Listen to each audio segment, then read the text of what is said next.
What's going on, everybody? Welcome. And in this video, we're going to be auditing a Facebook ad account that's doing about 400,000 euros in spend. Normally it's going to be in dollars, but this is an international brand here. They do about $15 million a year in revenue. And right now with their Facebook ad strategy, they're getting to the point where they're getting some resistance. They can't really find anywhere where they can continue to scale without their return on ad spend starting to tank. So we're going to do an audit of their ad account structure as well as their creatives and give them some insights that they can use to break through this roof with their brand and ultimately hit the next level. So if you are an agency owner or if you're a brand owner, stick around. I guarantee you are going to find some really good value in this video that you can apply to your own brand. So stick around. Let's go ahead and dive right in. So let's just start off with the overall structure.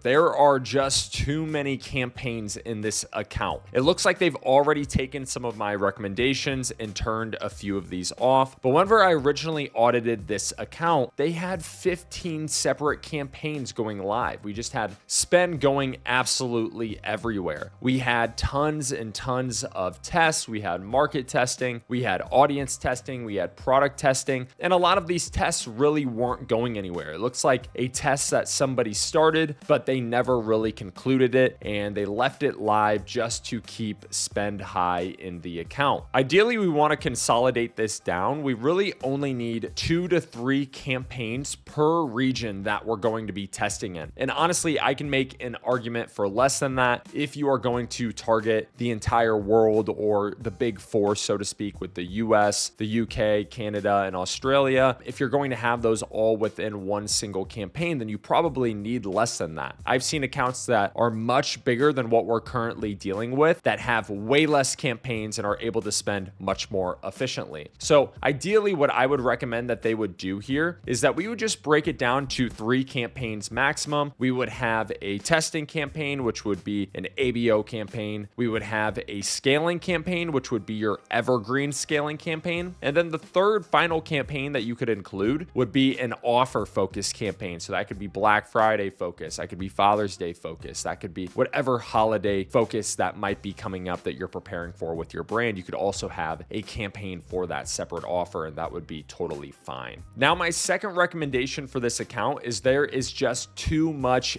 ABO going on, or ad set budget optimization. Out of the 15 campaigns that they had live when I originally conducted this audit, 12 of them were ad set budget optimization. And don't get me wrong, I love ABO. I love using manual tests, but at a certain point, it does become ridiculous. We need to start utilizing CBO or advantage budgets. After our tests are concluded, CBO is much better for scaling and spending your budget efficiently across multiple different ad sets. And we need to utilize that if we want to have the optimal ROAS that our account has the potential to achieve. Typically, we only use ABO whenever we're originally testing a creative concept. And then as we dictate if something is a winner, or if we just don't have time to test it at all because it's a sales campaign, then we're always going to switch it to a CBO campaign, or in some cases, an ASC campaign. Now, my final takeaway for this account,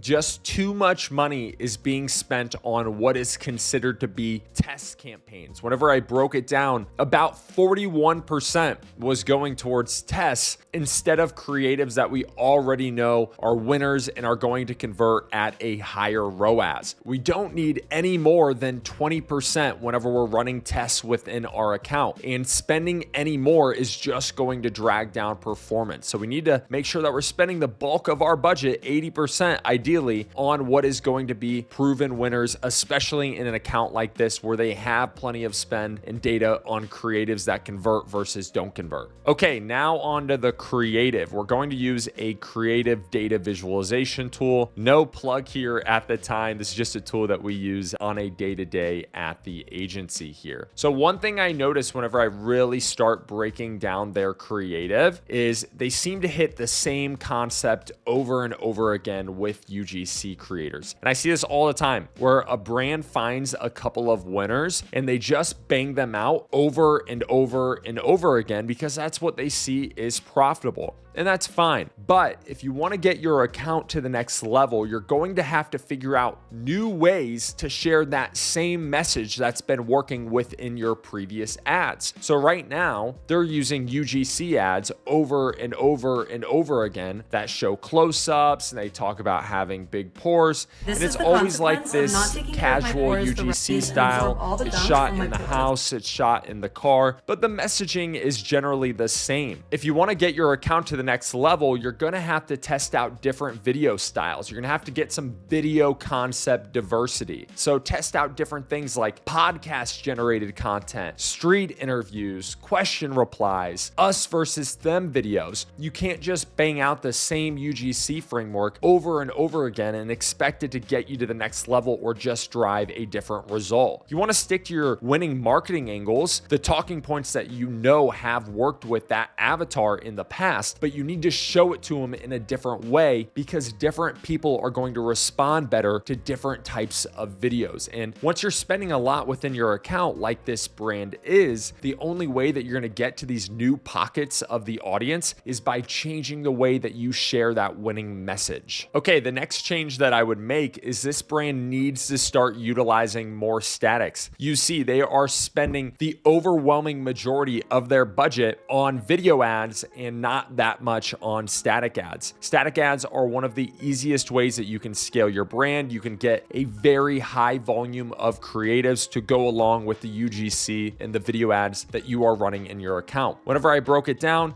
about 15% of their creatives were static ads and 85%, so the overwhelming majority, was video ads. We want to balance that ratio out a little bit, especially if we are getting resistance and we are struggling to scale. My third and final creative recommendation for this account is they need to do a better job at identifying the difference between top of funnel awareness-based creatives versus middle of funnel nurturing creatives versus bottom of funnel conversion-based retargeting creatives. Now, if you've been in the ad space for a while, people used to separate out their campaigns by these different levels of the customer journey. So they used to have a top of funnel awareness campaign, a middle of funnel nurturing campaign, and a bottom of funnel retargeting campaign. And we don't do that anymore because it's not the most efficient ways of doing things. But one thing we can utilize that this brand is not currently using is we can use something called audience segments. And we can give Meta our data on our customers so they can show us not only if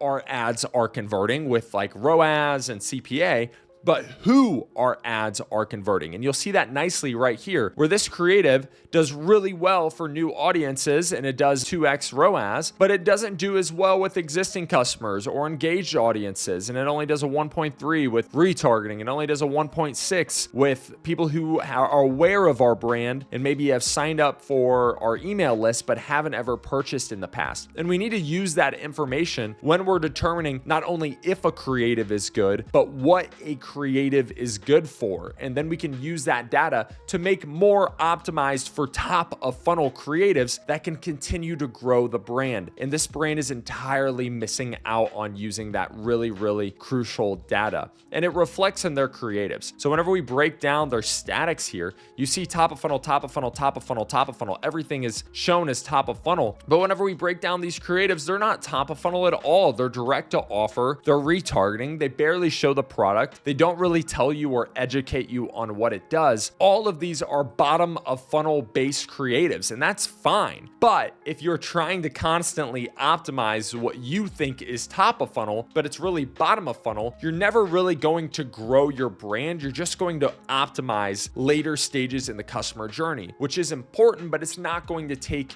your business to the next level if you're trying to break through a plateau like this brand is and figure out how you can spend $500, $600, 400,000 euros a month, then you're going to have to figure out top of funnel winners that can take your brand in front of brand new audiences and not just optimize later steps in the customer journey. Okay, that's it for this audit today. I hope you found this video to be valuable. Subscribe and go check out some other videos that I have on my channel. I give a bunch of really good value away for free based on what we learned spending hundreds of millions of dollars on paid ads. So I'll see you on the next one, and I'll talk to you later. Peace.